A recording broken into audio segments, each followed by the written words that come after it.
Welcome back to my channel, and today I am unboxing the black Samsung Galaxy Tab 2 7.0. I actually have two, the white one running Android 4.2.2 and the silver one runs CyanogenMod 12.1, based on Android 5.1.1. While I am unboxing the silver Tab 2 7.0, let's talk about the context and history of Samsung Galaxy Tab 2 7.0.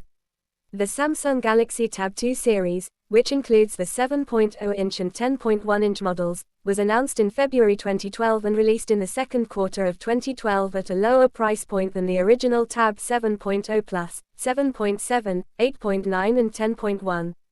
The Tab 2 7.0 cost $249 or £199 for 8GB Wi-Fi model and $299 or £249 for 16GB Wi-Fi model, which was $100 less than equivalent variant of Tab 7.0 Plus from the previous year. There were also 3G and even 4G LTE variants, though the latter was only available in the United States. The Samsung Galaxy Tab 2 7.0 competed with other 7-inch tablets, including Kindle Fire HD 7, 2nd generation, Nexus 7, 2012, and iPad mini, 1st generation. White and silver colors were initially available, but in January 2013 a red version of Tab 2 7.0 was released. The tablet was succeeded by Tab 3 7.0, which was released in July. The Samsung Galaxy Tab 2 7.0 featured an all-plastic design, as was the case with most Samsung tablets from the era. Compared to the predecessor, Tab 7.0 Plus, there are chrome accents at top and bottom of the front of the tablet. The frame is color-matched to the back, unlike the predecessor, where its frame is always black, regardless of color. The back of the tablet is glossy on white and red models, and matte on silver model.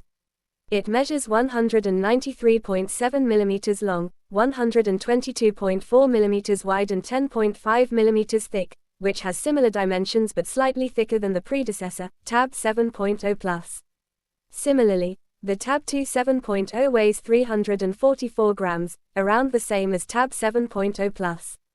At the front it has a 0.3 megapixel front camera, as well as earpiece in 3G and LTE models, and at the back it has a 3 megapixel camera without flash at the back.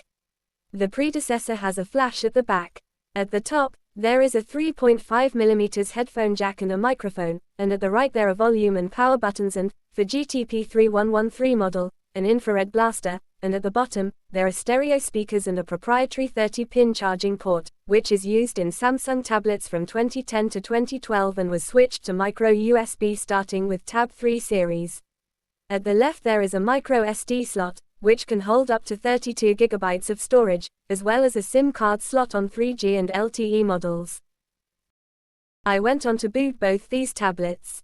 While I am booting up both tablets, if you enjoyed this video so far, please consider liking my video and subscribing to my channel, which will help support my channel so much, and I hope to reach 500 subscribers by the end of this year. Just to mention, the white model boots up with Samsung boot animation that was used in Samsung devices from 2012 and 2014, during the TouchWiz Nature UX 1.0 to 2.5 and Magazine UX eras. The black one boot up with CyanogenMod boot animation in CyanogenMod 12 and later. Something I have noticed is that both the tablets have on-screen navigation buttons, which is because it was designed with Android 4.0, the version these tablets both were launched with.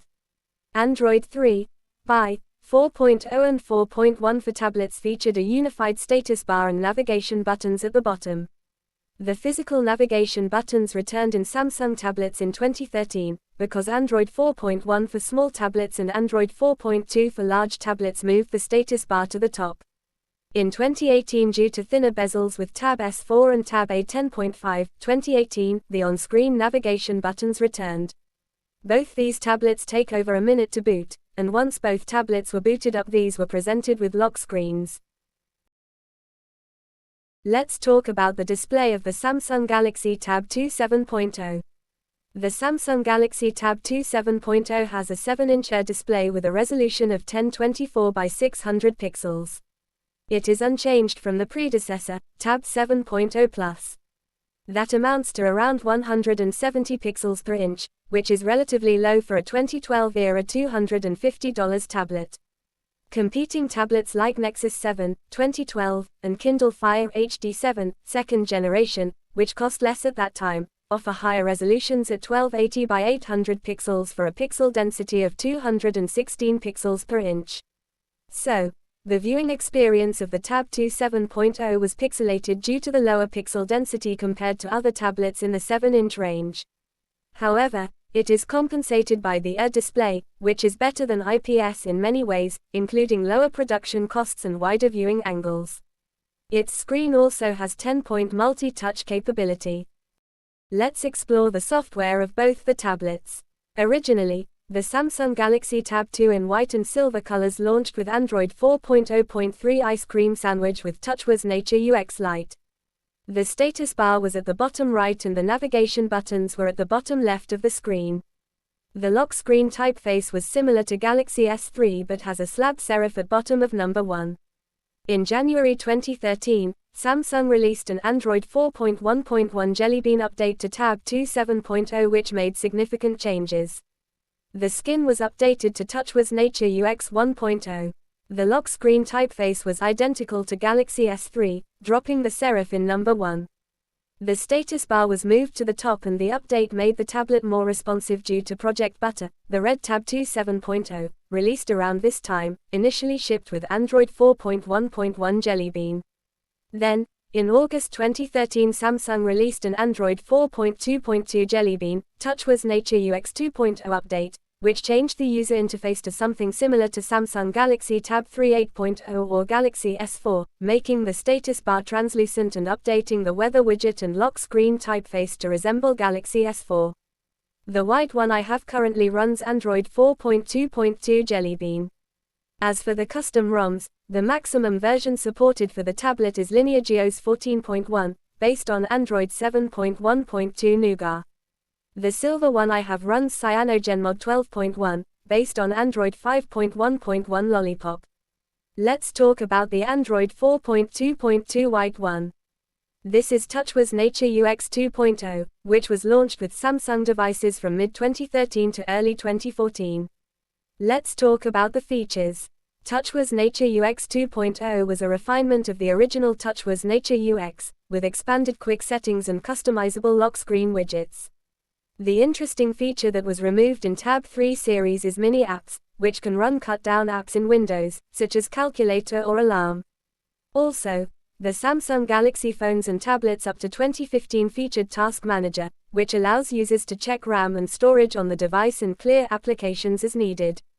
The Tab 2 7.0 came with 1 GB of RAM and 8, 16 or 32 GB of storage.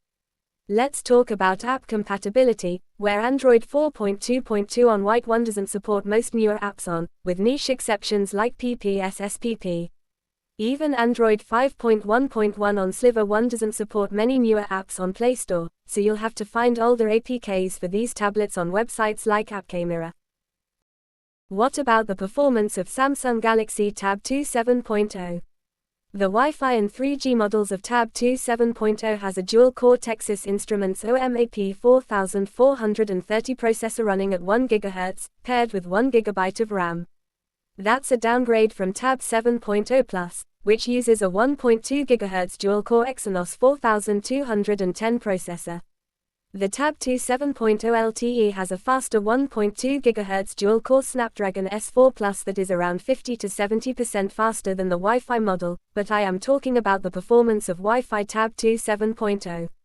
I ran Geekbench 3 on both the tablets and here's the results. On white Tab 2 7.0 has a single-core score of 265 and multi-core score of 475. These are low scores even by 2012 standards.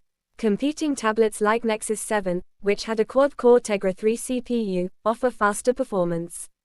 However, by running CyanogenMod instead of bloated TouchWiz, the Geekbench 3 scores increased to 291 and 552 points respectively.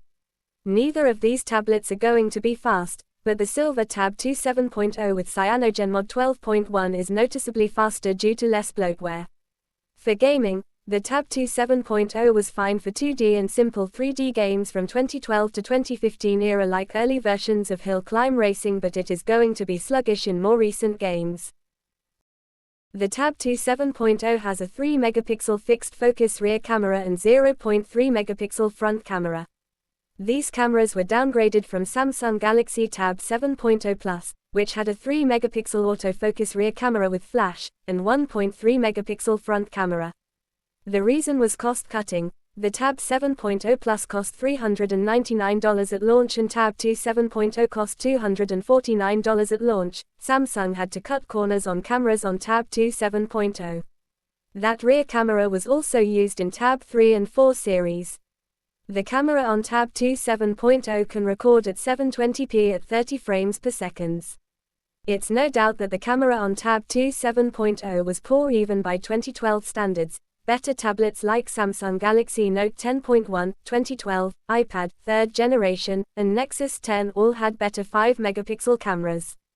The camera on Tab 2 7.0 takes poor-looking photos even in bright light. The images came out overexposed in bright light, noisy and grainy even in medium light, and out of focus in close-up photos. You're out of luck if you prefer to take photos in low light. Right now, you can still buy an used Samsung Galaxy Tab 2 7.0 in good condition for £18 to £25 on eBay. That's very cheap, but is it still worth it in 2025? Not definitely due to the outdated Android version, even with custom ROM support, which can only go up to Android 7.1.2 Nougat. Many apps even dropped support for this Android version, and slow performance. Newer tablets, such as Tab 4 8.0 can cost about the same as 2 7.0 in used market. If you are looking for a better all-round tablet under £50, go for a Samsung Galaxy Tab S2, which is a better all-around tablet with decent performance for the price, more RAM and storage, AM or LED high-resolution display and custom ROM support up to Linear GeoS 21 based on Android 14. The performance of Tab S2 is miles ahead of Tab 2 7.0, even latter with 4G variant, and the Tab S2 display is still beautiful. Thank you for watching. Please like this video and subscribe to my channel to help support my channel. Leave a comment if you still have a Samsung Galaxy Tab 2 7.0.